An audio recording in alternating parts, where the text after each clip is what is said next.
Balita ngayon, Duterte, nilaglag ni Duque sa Farmally Scandal. Ayon po dito sa Saksi Pinas, hindi nakayanan ni dating Health Secretary Francisco Duque ang init ng upuan sa Kamara de Representantes kung saan patuloy na binubusisi ang Farmally Scandal sa gitna ng pandemya. Sa gitna ng interogasyon ng mga kongresista kaugnay ng paglipat ng 47.6 billion pesos na pondo ng Department of Health or ng DOH sa procurement service ng Department of Budget and Management, yung pong PSDBM, para sa pagbili ng mga medical supplies sa kasagsagan ng pandemya noong 2020, nilaglag ni Duque si former President Rodrigo Duterte. Sa Oversight Hearing House Committee on Appropriations na pinamumunuan ni Marikina City Representative Stella Luz Kimbo, diretsahang tinanong ni ACT Teachers Party List Representative Franz Castro si Duque kung paano na isakatuparan ang nasabing paglilipat ng bilyones na pondo. Sagot ni Duque, si Duterte ang nag-utos sa kanya na ilipat ang pondo sa PSDBM na ginamit namang bilang pambayad sa Farmally Pharmaceutical Corporation na nag-supply ng personal protective equipment. Yun po yung tinatawag noon na PPE. Katunayan, anya, inako na ni Duterte ang responsibilidad sa isa sa mga lingguhang programa ng dating presidente.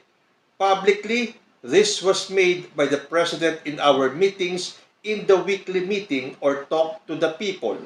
Inusisa rin ni Deputy Majority Leader at Iloilo 1st District Representative Janet Garin si Duque hinggil sa paggamit ng pondo ng DOH at Philippine Health Insurance Corporation o ng PhilHealth, partikular sa halaga ng COVID-19 test kits. The issue here is PhilHealth paying 8,150 pesos per COVID testing. At yan ang naging benchmark. Kaya lahat ng private laboratories, including government laboratories, ay tinaga ang mga pasyente. And mind you, nagkaroon pa tayo ng ruling na hindi pwede i-release kung hindi maging negative ang test. Mariing pahayag ni Garin. So the point here is the pandemic became an opportunity para lalong maghirap ang tao. Nagpahayag din ng pagkabahala si Garin sa pagtugon ng Administrasyong Duterte sa pandemya kung saan nangutang pa ng $2.21 billion ang pamahalaan para lang tustusan ang Philippine COVID-19 Emergency Response Project at sa Health System Enhancement to Address and Limit COVID-19 noong 2021 at 2022. So, if you translate that to pesos, considering the 51 pesos conversion rate in 2021, that is tantamount to 112 billion 719 million 180,000. But because the conversion rate has increased, nagkaroon na yan na instead of 112.7 billion pesos, naging 129.3 billion pesos na siya. Ganun po kalaki ang utang natin. Pero marami pa rin na namatay. Maraming healthcare workers ang hindi pa nababayaran. Maraming ospital ang hindi nare-reimburse at hindi rin natin ma-account kung yung mga binili natin ay talagang nagamit. Bago pa man sumalang sa pagdinig si Duque, ipinag-utos ng Office of the Ombudsman ang pagsasampa ng kasong graft laban sa dating DOH Secretary kaugnay ng nasabing usapin. Dawit din sa kinasuhan si dating Budget Undersecretary Christopher Lau. So ngayon na nagsalita na si Duque at ipinag-utos nga ng Ombudsman na sampahan ng kasong graft itong si Duque, hindi ba dapat kasali din ang nag-utos sa kanya? na si former President Rodrigo Duterte. Alam nyo, noon pa lang, nung kasagsagan ng pandemic, napakadami po sa ating mga Pilipino ang nananawagan kay former President na bitawan niya na, tanggalin na sa pwesto si Francisco Duque. Pero hindi niya po ginawa. Dito nga sa amin nagduda na kami. Bakit kahit na ang dami ng palpak ni Duque, ayaw pa rin siyang bitawan ni former President kahit na nagagalit na ang taong bayan. Pero hindi pinayagang mag-resign ni Duterte si Duque. So tama pala ang hinala ng maraming Pilipino. Noon pa man nagdududa na tayo. Sabi nga dito sa amin kaya hindi mabitawan ni Duterte si Duque dahil oras na bitawan niya yan, magsasalita itong si Francisco Duque. Dahil siguradong marami itong nalalaman mga sikreto. Pero nung panahon na yon, iginiit pa ni Duterte na walang ginagawang pagkakamali si Duque.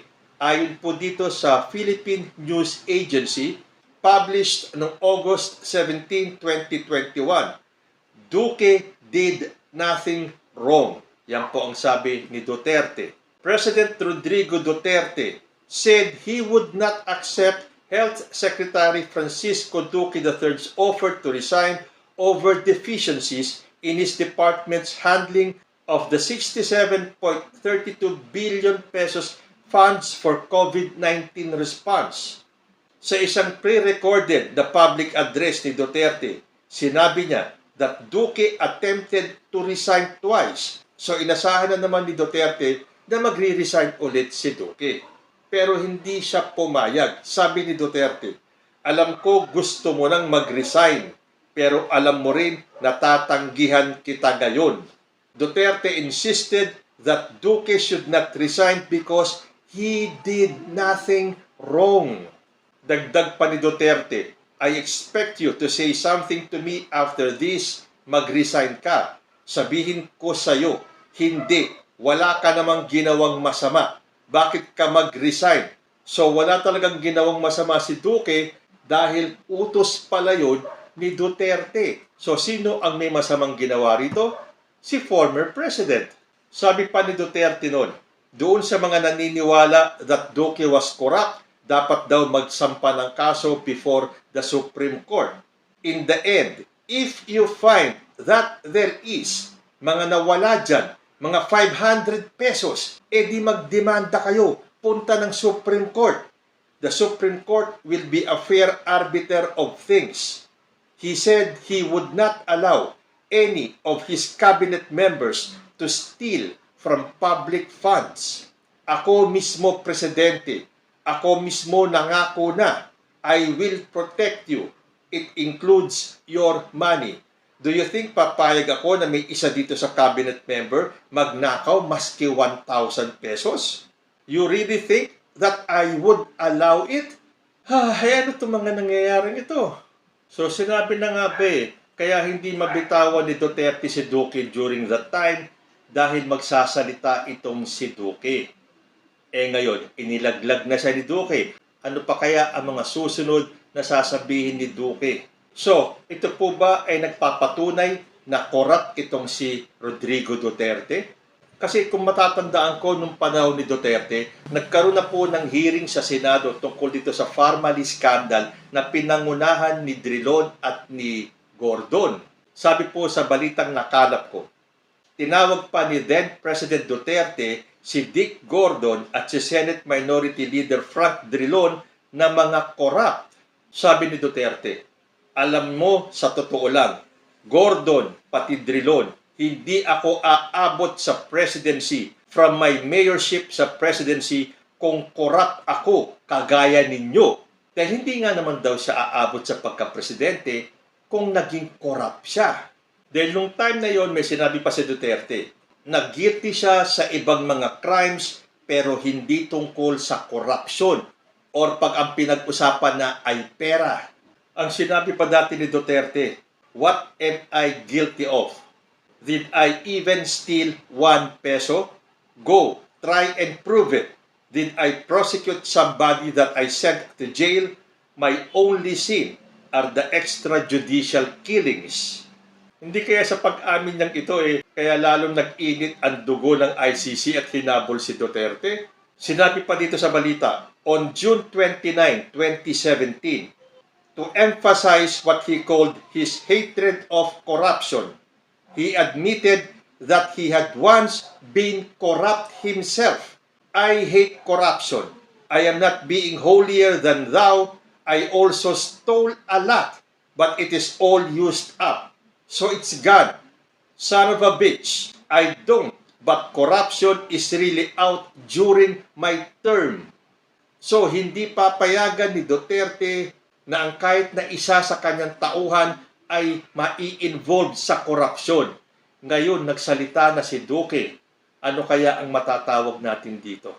So nakikita po natin ang mga nangyayari. Isa-isa pong lumalabas ang mga sikreto ni former President. Hindi kaya ito ang mga dahilan na kaya gustong-gusto nilang iupo agad si VP Sara, tanggalin sa pwesto si President Bongbong Marcos dahil pag naglabasan itong mga baho ng Duterte administration, siguradong sila ay madidiin sa mga anomalyang ito. So susubaybayan po natin kung ano ang mga susunod na kaganapan dito sa pagbubulgar ni Duque na si Duterte ang nag-utos sa kanya na gawin itong paglipat ng funds. At kung pinakakasuhan na si Duque ng ombudsman, hindi ba dapat kasama rito si former president? So siguro naman, hindi masasabi ng mga DDS na itong pagbubunyag ni Duque ay kasalanan na naman ni President Bongbong Marcos o ni Lisa Marcos. Sasabihin na naman ng mga DDS na kinausap ni Lisa Marcos si Duque para ilaglag si Duterte. Pustaan tayo, may maglalabas na ganyan. Sasabihin na naman na may kinalaman si Lisa Marcos. Pero ito po ang magpapatunay. Wala po talagang sikretong mananatiling nakatago. Lalabas at mabubunyag ang mga nakatagong sikreto at mga anomalya nung panahon ni Rodrigo Duterte. So maniniwala na ba tayo na kaya gustong-gusto nilang iupo si Sara Duterte para mapagtakpan lahat ng anomalya ng Duterte administration? Kayo po, ano ang masasabi nyo dito? Comment lang po down below at magbabalik ang usapang Tito Manny. Diyos ti Agnina.